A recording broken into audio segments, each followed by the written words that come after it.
همدیاران عزیز، 7 ایولی سال 2024 ناحیه همدانی خواجگی تاج اگرا باز یک نمود دیگر کشمش از خارج کشور وارد کرده است که امسال این کشمش رو علاقه بستند. کشمش سفید است، نامش رو نمیدونم نهایت شیرین است، پخته رسیده است. منم کشمش هایشون بسم الله الرحمن الرحیم حولم یک 10 روز دیگر پس قند میگردد. این کشمش هایشون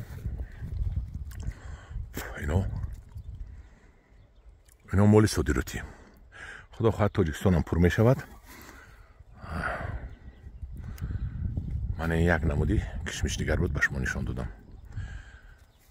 جمعیتی تاج اگروی ناحیه همدانی از عربستان از یگیپت وارد کردگی با همراهی متخصصایش.